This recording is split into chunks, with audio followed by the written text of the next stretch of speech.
our last video, we covered the bombshell, the Philadelphia Flyers tendering a 5-year, $90 million offer sheet to Ducks star Leo Carlsson.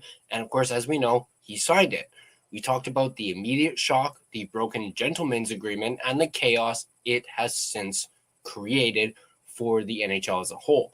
But that was just the beginning. The story doesn't end there. This is the follow-up. Today we're going deeper into the bigger picture, the fallout of this. This isn't just about one player anymore. This is the story of what happens after the bombshell drops and how that one contract changes everything for the next generation of superstars in the NHL.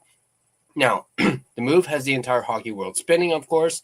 The Flyers, desperate for a number one center, threw a 5-year, $90 million offer sheet at Leo Carlsson, an $18 million AAV, making him the highest paid player in the NHL.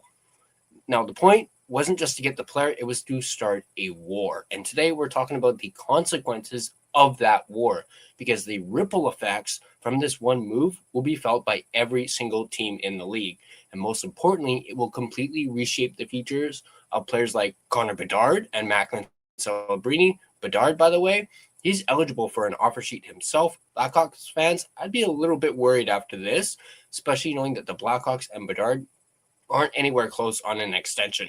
Just throwing that out there. I'm just saying. But to really understand the league-wide panic that is unfolding, you first have to appreciate the sheer audacity of the move the Flyers just made.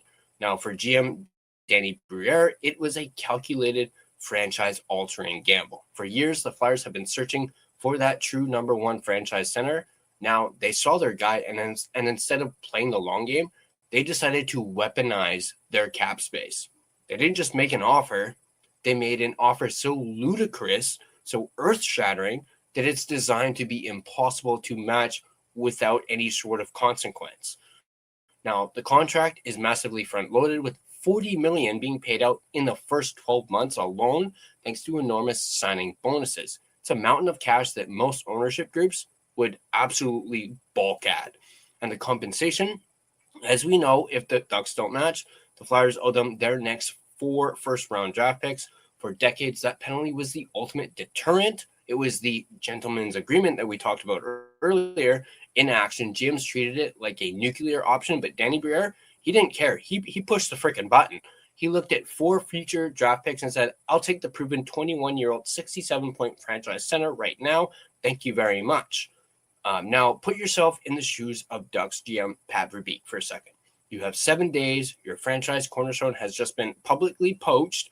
On one hand, you have the cap space to match, but doing so means validating an $18 million AAV that blows up your entire salary structure. How do you negotiate with your other young stars like Cutter Gauthier, Pavel Mintyukov? You're going to have to do the same thing with Beckett Seneca in a couple of years from now. Now, your top guy is making a league record salary. If they do match this, on the other hand, you can let him walk. I know, and Ducks fans are going to hate me saying that, but it could happen. You get 4 first-round picks from the Flyers, which sounds great in theory. It's 4 first-round picks. But Philadelphia is no longer a bottom feeder. With Carlsson, they are instantly better, which also means the Ducks take a couple steps back, who are just coming out of a rebuild, meaning those picks are likely to be in the back half of the first round. So, yeah, think about that for a second. If the Flyers are really good over the next 4 years because of Carlsson and their other pieces, those 4 first-round picks are going to be back half of the first round. They're not going to be, top 10 first-round picks, or 4 kicks at the can in the late 20s, per se, worth 1 guaranteed franchise player. That's the nightmare scenario that Pat Verbeek is living in right now. He's trapped. No matter what he does, the Philadelphia Flyers have forced his hand and fundamentally damaged his team-building strategy. Not to mention, we all know Pat Verbeek went out there publicly and said, we'll match any offer. While the Philadelphia Flyers and Danny Brière were basically like, oh, really? Will you now? But while Pat Verbeek is sweating in Anaheim, phones are ringing in GM's offices across the entire league. A new fear has gripped every front office that has a promising young player heading towards restricted free agency. That fear? The Carlsson Precedent. The gentleman's agreement is dead, and every RFA is now a potential target. Now, look at a team like, for example, the Canucks. They have brilliant young players in their system, like defenseman Z. Bouillon. A few days ago, Bouillon was a valuable asset developing. Today, he's a potential flight risk. For this Carlsson deal, the idea of a team offer sheeting a young defenseman for a mega deal felt like a fantasy. Now it's a legitimate threat. What's to stop a team with cap space from throwing a massive contract at Bouillon when he becomes offer sheet of, eligible? I believe he's not eligible right now, but he will be, in the next couple of years, daring the Canucks to match. So I think Canucks are going to have to maybe lock him up long-term soon, like very soon. Now, the thinking in Vancouver and in places like Toronto, Edmonton, and Dallas has to change overnight. The new strategy isn't just about developing prospects, it's about protecting them now. GMs are now forced to accelerate their timelines, like I just mentioned with Z. Bouillon. They have to lock up their own young stars to extensions as early as possible just to avoid another team swooping in with a Carlsson-style offer sheet. Now, the RFA period, once a formality, has become an absolute freaking minefield now. You can no longer afford to play hardball, which is something that Pat Verbeek did with Leo Carlsson, with your own players because another GM is waiting with a blank check. Right? So this is the immediate fallout of this offer sheet. A league-wide panic to secure assets. The entire power dynamic has completely shifted. Young players and their agents now hold a new powerful weapon. The threat of an offer sheet is no longer a bluff. It's a market reality. Every GM in the league just watched the players kick down the door, and now they're all scrambling to bolt their own doors. Like, this is crazy. All right, I want to pause here for a second. We're talking about a fundamental shift in how the league operates, all because of one contract. If you're enjoying this breakdown of the NHL's new reality, make sure to hit that subscribe button and turn on notifications so you don't miss our analysis on future league-altering events. Now, back to this. But breaking the RFA system is just the first domino. That brings us to the core of this follow-up, how the Carlsson offer sheet has fundamentally shattered the league's salary market. That $18 million AAV is a number that recontextualizes every other contract in the NHL. Superstars like Nathan McKinnon, Austin Matthews, and Connor McDavid suddenly look massively underpaid.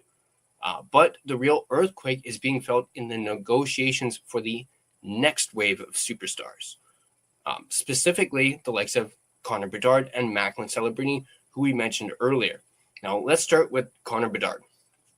As of today, he is a restricted free agent whose entry-level deal has since expired, meaning he's eligible to be offer sheeted, and his contract negotiation with the Blackhawks that we mentioned earlier just got infinitely more complicated than it already was. Before this, his agent was probably looking at top-tier contracts, aiming for something in like $14 to $16 million range. Well, now the conversation starts at $18 million, like basically the same that Leo Carlsson is making. Think about the logic his agent is now using. Leo Carlsson, a fantastic player who put up 67 points, is worth $18 million. My client, Connor Bedard, a generational talent who put up 75 points, is the face of our franchise and the engine of his team's offense. If Carlsson is the benchmark, then Bedard has to be worth more. This isn't just speculation, it's simple market economics. Now, Carlsson's contract isn't an outlier. It's the new benchmark, and it pushes the ceiling for everyone else. The idea of a $20 million player in the NHL is no longer a question of if, but when. And the answer might be next week. Just throwing that. The Carlsson deal just gave Bedard's agent the ammunition to demand it. The Blackhawks now have to either pay a number they never anticipated or risk another team offer sheeting their franchise player, a disaster they cannot afford. Now, I know, Canuck fans, you're probably licking your chops right about now, myself included, but that's not what this video is about. Then, of course, there's Macklin Celebrini. in San Jose. Now, he isn't an RFA yet, but he will be eligible for an extension soon. For the Sharks, the clock is ticking louder than ever. The Carlsson contract is a preview of what Celebrini's camp will be asking for. Now, the franchise center premium has just been established, as we mentioned, at $18 million for a 21-year-old. What will it be for a player like Celebrini, who some argue has an even higher ceiling? The Sharks are now under immense pressure to sign him to a long-term deal this summer to lock him in before his price tag explodes even further. And let's keep in mind here, we talked about, what Bedard could get. Celebrini is, I hate to say it, but he's better than Bedard. Come on. Celebrini put up over 100 points this past season. Bedard hasn't even done that yet. So if Bedard is going to get 20, what is Celebrini going to get? 30? Or I know the highest you can go, I believe, is 21 million, but that could very well change by the time Celebrini is an RFA. Now, one move by the Flyers has created a domino effect that will dictate the financial future of at least 3 other franchises and likely more. Now, the era of teams getting their young superstars on relatively team-friendly second contracts, that's over. It died on July 3rd, 2026. So what does this all mean? It means the NHL just got a lot more interesting and a lot more cutthroat. The long-held gentleman's agreement that we have referred to that kept the RFA market dormant, it was never a rule. It was a shared risk aversion. Now, Danny Brière and the Flyers decided the reward of landing a player like a Leo Carlsson was worth breaking that convention. And in doing so, they have, of course, ushered in a new era, an era of empowered young players who no longer have to wait for unrestricted free agency to control their own destiny. Now, an era of aggressive general managers willing to weaponize the CBA to their advantage, and an era where the financial ceiling has been completely shattered, paving the way for the league's first $20 million superstar. Who do you guys think it's going to be? Is it going to be Bedard? Is it going to be Celebrini? Or even maybe somebody else? Now, the Anaheim Ducks are now faced with an impossible choice. GMs around the league are reevaluating their entire team-building philosophy, and agents, they're lining up, armed with a new record-breaking contract to use as leverage. One offer sheet hasn't just moved a player. That's if Anaheim doesn't match it. It has fundamentally changed the power dynamic between players, agents, and teams. Now, the NHL, it's never going to be the same. I can guarantee you that. What do you think is the biggest long-term consequence of this move? Do the Ducks match the offer, or do they take the picks and, not necessarily rebuild again, but take a few steps back in their, coming out of that rebuild and having to replenish their, center depth? Because keep in mind, if they give up on they're losing Carlsson. They just lost McTavish. So what is Anaheim going to do? Let me know your thoughts in the comment section down below. I really want to know what you guys think about this.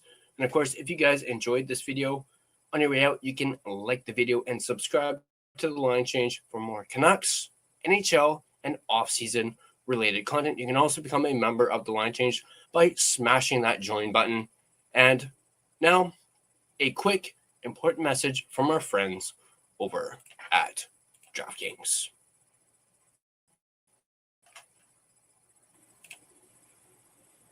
It all came down to it, a best-of-6 battle that saw the Carolina Hurricanes emerge as the Stanley Cup champions.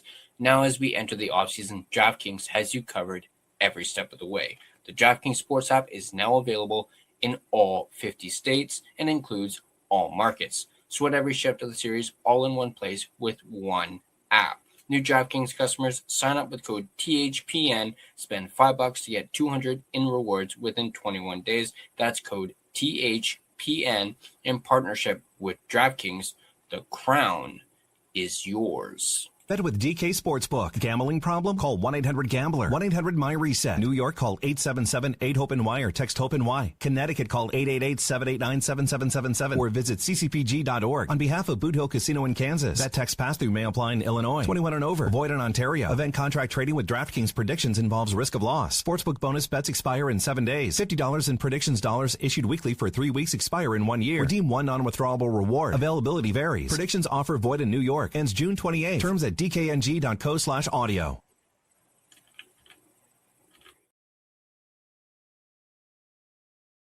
Thank you guys for watching, and I'll catch you guys in the next video.